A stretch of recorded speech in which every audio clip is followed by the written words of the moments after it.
warahmatullahi wabarakatuh.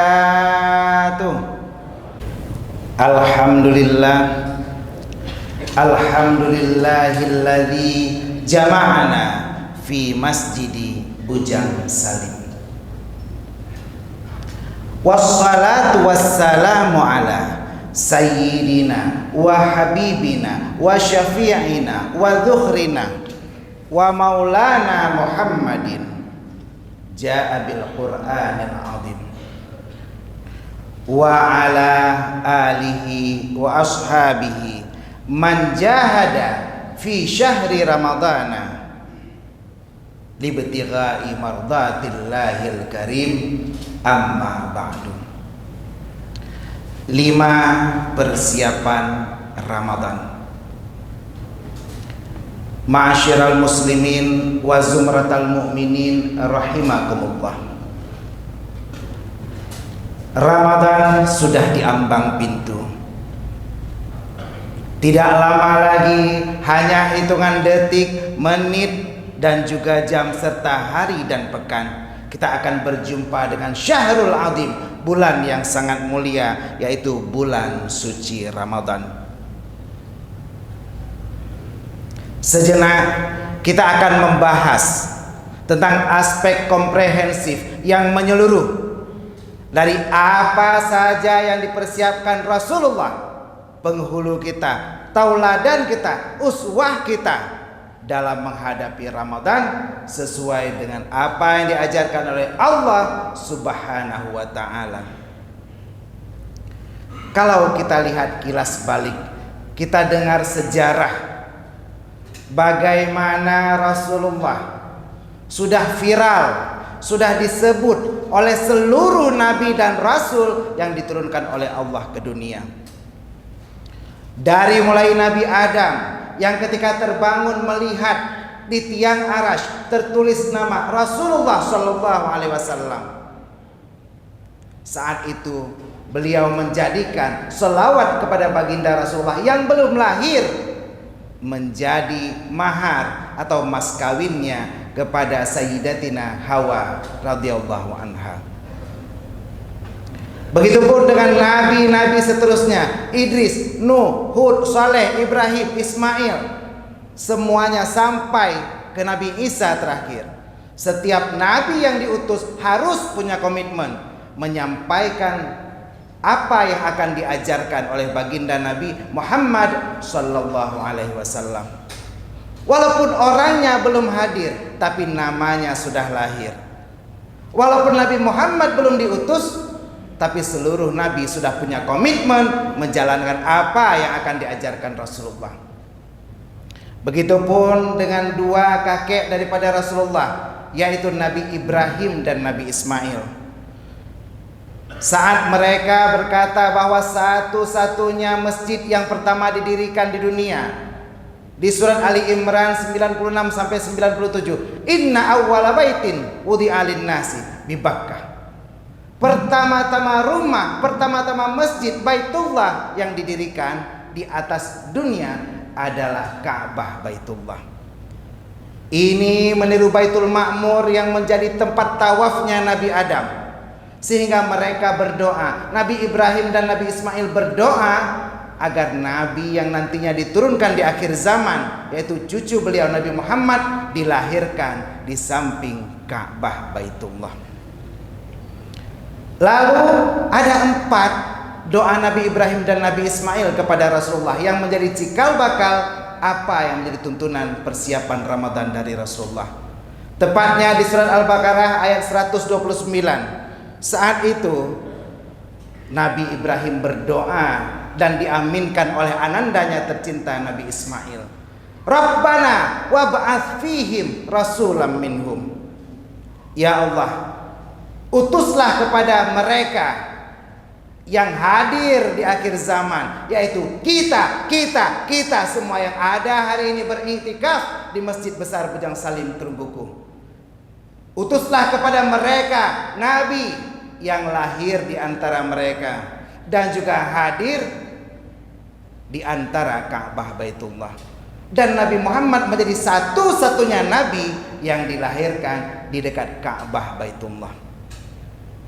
Alhamdulillah, hari ini di akhir Sya'ban kita semua beriktikaf di masjid kita tercinta untuk sama-sama belajar bagaimana persiapan kita menghadapi bulan yang sangat mulia, yaitu bulan Ramadan. Dan insya Allah hari ini kita akan telusuri apa saja yang ada kandungannya di dalam bulan Ramadan.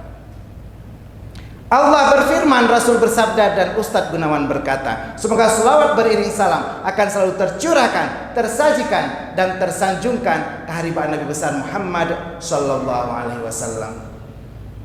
Seorang Nabi yang mengingatkan kita bahwa ketika akan tibanya bulan Ramadan, kita harus mempersiapkan hati yang pertama untuk bergembira dengan hadirnya bulan yang mulia. Man fariha bidukhuli Ramadan haramallahu jasadahu 'alan niran. Barang siapa yang hatinya berbahagia, barang siapa yang hatinya senang dengan hadirnya bulan Ramadan, maka Allah akan mengharamkan tubuhnya dari jilatan kobaran api neraka.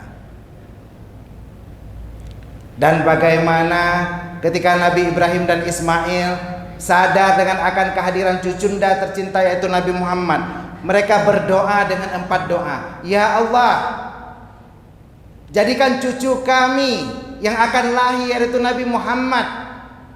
Ada 4 doa kami. Yang pertama, yatslu ayatika, jadikan dia menyampaikan ayat-ayatmu. Ayat, kata-kata pertama dari Nabi Ibrahim, sehingga ketika Quran diturunkan setiap bunyinya disebut ayat. Ada ayat Al-Baqarah 183, ada ayat Al-Fatihah. Semua ayat tercetus dari ucapan Nabi Ibrahim pertama, yatslu ayatika. Yang kedua kata Nabi Ibrahim, wa yu'allimuhumul kitab. Jangan biarkan dia cuma membacakan ayat darimu, tapi mereka juga mengajarkan, Nabi Muhammad mengajarkan kepada kita semua bagaimana kitab. Wa yu'allimuhumul kitab. Artinya Al-Quran bukan hanya dibacakan oleh Nabi Muhammad, tapi juga diterangkan dalam hadis-hadis beliau.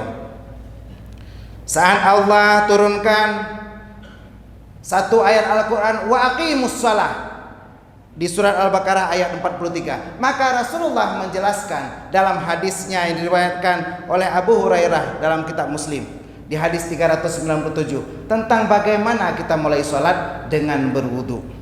Idza qumtum ila sholati fa asbighil wudu'a. Kalau kamu mau sholat, maka perbaikilah wudumu. Nah, tata cara inilah dan berbagai hadis lainnya yang membuat doa daripada Nabi Ibrahim terlaksanakan oleh baginda Rasulullah Muhammad sallallahu alaihi wasallam. Orang yang tidak sempurna wudunya, seperti diajarkan wa yu'allimuhumul kitab, maka tidak akan sempurna sholatnya. Ketika kita mau berwudu, kita buka kopiah lalu cuma ada cilet air di rambut kita, maka sholat kita tidak akan sempurna. Kenapa? Yang diperintahkan adalah membasuh kepala, bukan membasuh rambut. Jadi apabila wudu tidak sempurna, maka sholat kita sepanjang dari mulai takbir sampai salam akan selalu ma'awa dan tidak ada kekhusyukan di dalamnya. Lalu yang ketiga, kata Nabi Ibrahim, wal hikmah. Setelah wa yu'allimuhumul kitab, wal hikmah. Biarkan Nabi Muhammad selain mengajarkan hadis juga mengajarkan hikmah yang ada pada setiap ibadah. Di balik setiap ibadah ada hikmah. Ibadah yang kita lakukan sejenak sebentar lagi sholat juga ada hikmah di dalamnya. Kita berdiri sholat, kaki kita tidak boleh terlalu lebar, tapi juga tidak boleh terlalu rapat, hanya sekedar sejajar dengan bahu. Sahabat Rasulullah Abdurrahman bin Auf begitu mengetahui rahasia hikmah daripada berdiri sejajar ketika sholat, maka beliau mempraktekkan dalam kehidupannya dan beliau sukses menjadi pedagang terkaya di masa Rasulullah. Begitu banyak hikmah yang ada dalam setiap ibadah, dan ini bagian daripada doa Nabi Ibrahim. Yang keempat kata Nabi Ibrahim, wa yuzakkihim. Biarkan Rasulullah Nabi Muhammad cucu kami akan lahir nanti dalam setiap ibadah akan ada proses penyucian jiwa, pembersihan hati. Kita lihat di surat 91 ayat 7 sampai 10. Wa nafsi wa ma sawwaha, dan jiwa dan penciptaannya. Fa'alhamaha fujuraha wa taqwaha. Setiap kita dalam setiap jiwa ada kemampuan untuk fujur, untuk durhaka atau berlaku takwa.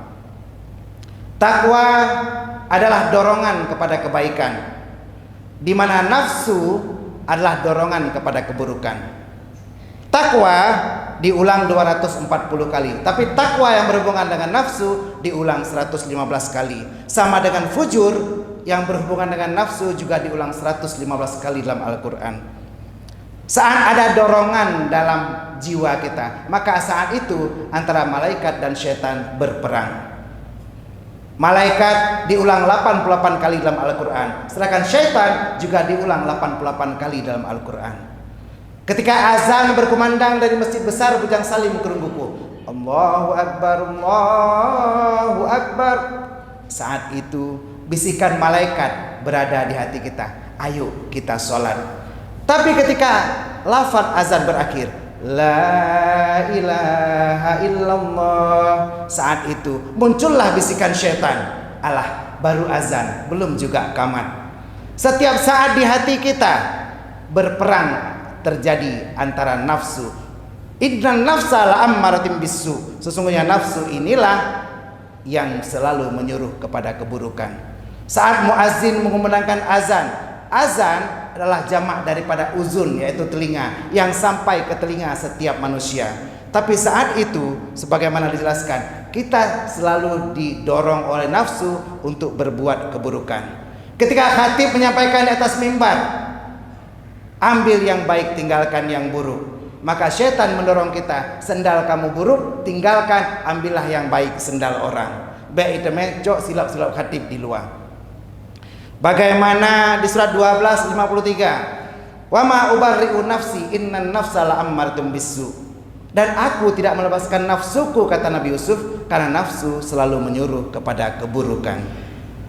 Jadi kalau ketika nafsu menyuruh kita kepada keburukan, segera lakukan ibadah, karena ibadah inilah yang akan menghalau kita dari segala keburukan. Ingat, galau hati kita. Apakah kita perlu meletuskan balon hijau agar orang tahu hati kita sangat kacau? Tidak perlu. Silahkan ambil wudhu, baca Al-Quran. Ba'talok Al-Quran dengan secara acak akan ada ayat yang sesuai dengan masalah kita. Dan inilah yang diajarkan Rasulullah kepada keluarganya, sahabatnya, tabi'in, tabi'in, ulama mutaqaddimin, ulama mutaakhirin, serta para ulama yang muktabar.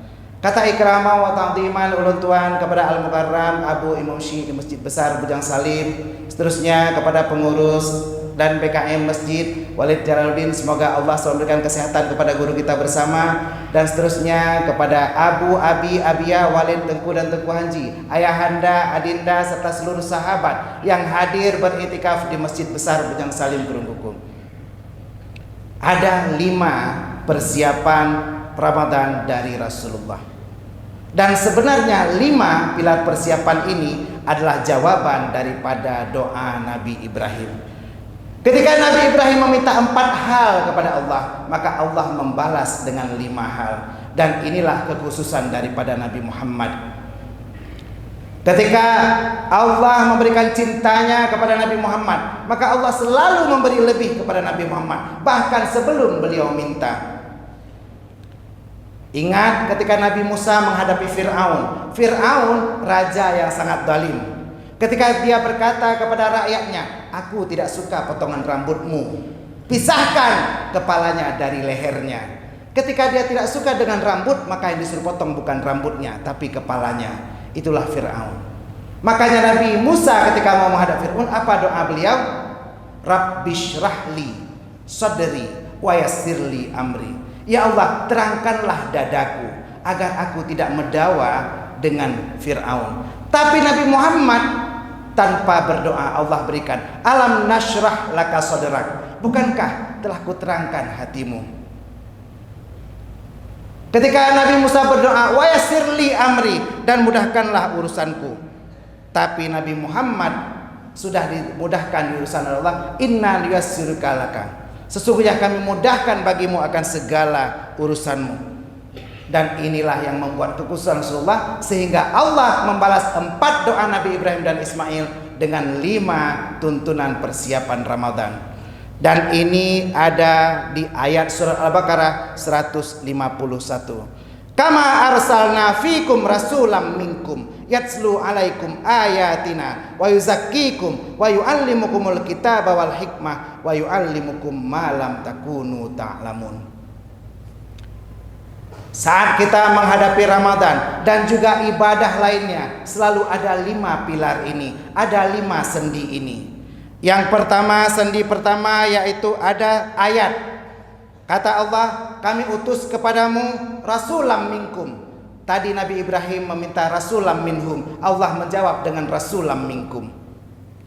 Yang pertama hikmahnya, yatslu ayaikum ayatina. Dalam Ramadan dan ibadah lainnya, yang pertama ada yang namanya ayat atau dalil. Yatslu alaikum ayatina. Rasulullah akan mengajarkan kita tata cara Ramadan dengan membacakan ayatnya. Dan ini ada di surat Al-Baqarah 183. Yang kedua, wa yuzakkikum. Dan engkau, Rasulullah selesai menjelaskan dengan tata caranya, maka engkau akan mengajarkan bagaimana mensucikan jiwa.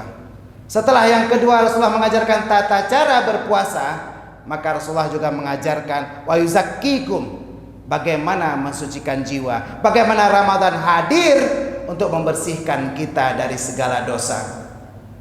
Ketika Ramadan tiba, maka semua amal kita baik dari siangnya sampai malamnya merupakan pengguguran dari semua dosa.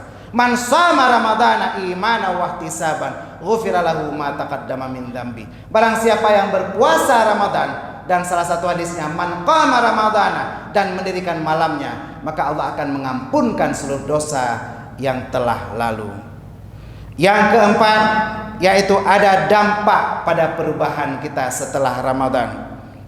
Dan yang terakhir, wa yu'allimukumul kitaba wal hikmah wa yu'allimukum ma lam takunu ta'lamun. Dan Allah akan memberikan pengetahuan baru pada setiap ibadah yang Rasulullah ajarkan sebagai cucu dari Nabi Ibrahim dan Ismail. Ada 5 hal dalam setiap ibadah. Yang pertama ayatnya, yang kedua caranya, yang ketiga hikmahnya, yang keempat dampak pada perubahan, dan yang kelima pengetahuan baru. Ketika kita melakukan sholat, diteliti oleh para profesor, ternyata sholat memperlancar aliran darah. Ketika kita melakukan puasa, diteliti juga, ternyata ini membuat kita jauh lebih sehat.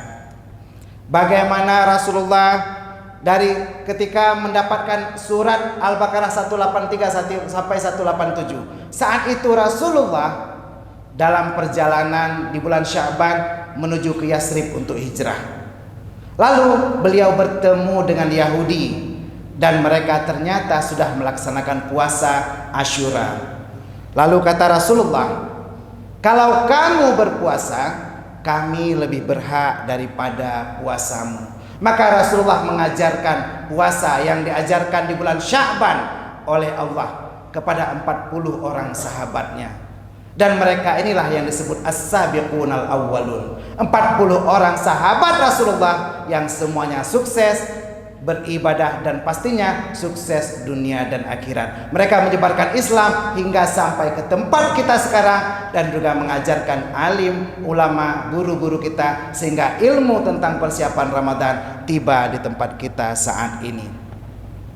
Jadi inilah saja 5 hal yang perlu kita persiapkan dalam melaksanakan bulan Ramadan. Yang pertama ayatnya, ketahui dalilnya. Yang kedua caranya, pelajari tata cara tentang persiapan Ramadan, baik itu rukunnya, yang membatalkannya dan membatalkan pahalanya dari para guru-guru kita, Abu, Abi, Abia, Walid dan Tengku yang ada bersama kita. Dan yang ketiga, pelajari hikmahnya, dan pastinya sebulan Ramadan kita akan selalu belajar di masjid tercinta kita, Masjid Bujang Salim, baik setelah sholatnya, di setiap pengajiannya, tentang apa saja hikmah dari Ramadan. Yang keempat, pelajari dampak perubahan pada diri kita setelah kita melaksanakan ibadah Ramadan, sehingga kita selalu rindu terhadap datangnya Ramadan. Dan yang terakhir, setiap kita melaksanakan ibadah akan ada pengetahuan baru yang Allah berikan kepada kita, dan pastinya menjadi hikmah bagi kita dalam melaksanakan setiap ibadah.